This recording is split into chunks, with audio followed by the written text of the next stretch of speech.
अस्सलाम वालेकुम। आज जो हमारा टॉपिक है 10th class chemistry chapter number 14 atmosphere. Topic है हमारा कॉजेज ऑफ हार्डनेस वाटर। पिछले लेक्चर में हमने पढ़ा था हार्डनेस और सॉफ्ट वाटर में क्या डिफरेंस है। तो उसकी एक निशानी बताई थी कि जो साबुन के साथ अच्छी झाग बनाता है वो हमारे पास सॉफ्ट वाटर होता है, जो साबुन के साथ अच्छी झाग ना बनाए वो हमारे पास क्या होता है, हार्ड वाटर होता है। आज के लेक्चर में हम पढ़ेंगे जो हार्ड वाटर होता है उसके काजेज क्या है, उसकी वजूहात क्या है, वो कैसे बनता है, उसके बारे में पढ़ेंगे। तो उसे समझाने के लिए मैं आपको थोड़ा सा बताता हूँ। फॉर एग्जाम्पल ये हमारे पास क्या है, स्काई क्लाउड्स है। ये हमारे पास क्या स्काई क्लाउड्स यानी क्या है, हमारे पास बादल है।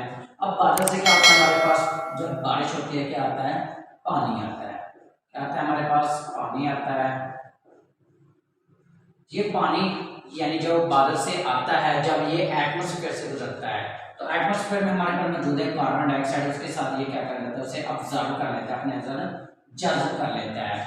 जब आसमान से बारिश आती है, बारिश के जरिए पानी आता है, पानी जब एटमॉस्फेयर में पहुंचता है तो वहां पर क्या होता है, हमारे पास कार्बन डाइऑक्साइड को वो अपने अंदर जज्ब कर लेता है। जज्ब करने के बाद जब ये पानी जमीन पर पहुंचता है, कहाँ पहुंचता है, जमीन पर।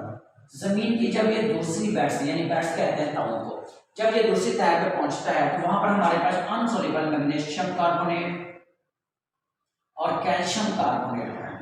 ये दोनों क्या होते हैं, ये पानी में अनसोल्यूबल होते हैं। हाँ, सिर्फ उस पानी में सोल्यूबल होते हैं जिसमें क्या हो, कार्बन डाइऑक्साइड मिक्स हो। अदरवाइज ये पानी में क्या होते हैं, अनसोल्यूबल होते हैं। हमारी जमीन के नीचे क्या है, मैग्नीशियम कार्बोनेट है और कैल्शियम कार्बोनेट है। जब ये वाटर जिसमें क्या होता है, कार्बन डाइऑक्साइड, अगर ये सिंपल वाटर होता है, सिंपल वाटर में मैग्नीशियम कार्बोनेट और कैल्शियम कार्बोनेट दोनों ही अनसोल्यूबल हैं।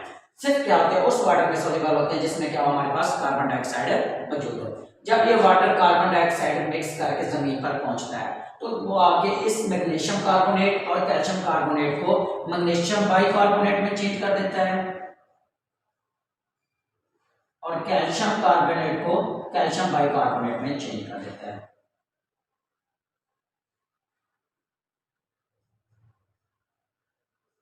तो ये दोनों क्या होते हैं, वाटर का हार्डनेस का सबब बनते हैं। यानी रिव्यू करा दूं, स्काई यानी आसमान से हमारे पास क्या आता है, पानी आता है जो बारिश की फॉर्म में आता है।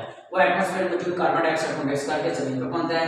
जमीन की दूसरी बैट्स यानी जमीन की तह में जब वो ऑब्जर्व होता है तो वहाँ मैग्नीशियम कार्बोनेट और कैल्शियम कार्बोनेट है। जब ये इसके साथ रिएक्शन करता है, इसके साथ रिएक्ट करता है तो उसे क्या, कैल्शियम कार्बोनेट और कैल्शियम बाइकार्बोनेट और मैग्नीशियम बाइकार्बोनेट में चेंज करता है, जिसकी वजह से ये दोनों बाइकार्बोनेट क्या होते हैं, हार्डनेस का सबब बनते हैं। अब मैं आपको इस रिएक्शन को सिंपली आपको समझाने के लिए करूंगा।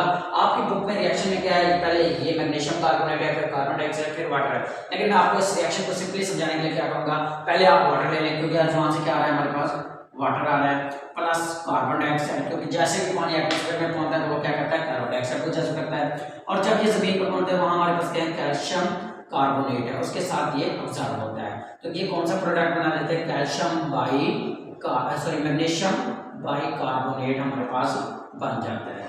इसी तरह अगर हम कैल्शियम का लें, कैल्शियम में हमारे पास क्या, वाटर आएगा, वाटर के बाद क्या होगा, वो कार्बन डाइऑक्साइड के साथ रिएक्शन कराएगा, कैल्शियम कार्बोनेट बना दे के साथ फिर वो ऑब्जर्व होगा। तो जब ऑब्जर्व होने के बाद यानी जैसे ही वो उसके साथ रिएक्ट करेगा, ऑब्जर्व करेगा तो क्या बना देगा, कैल्शियम बाइकार्बोनेट बना देगा। और ये जो मैग्नीशियम कार्बोनेट और कैल्शियम कार्बोनेट है, मैग्नीशियम बाइकार्बोनेट और कैल्शियम बाइकार्बोनेट, ये क्या करते हैं, ये सबब बनते हैं किसके, वाटर के हार्डनेस के सबब बनते हैं। तो आज का टॉपिक हमारा यही था।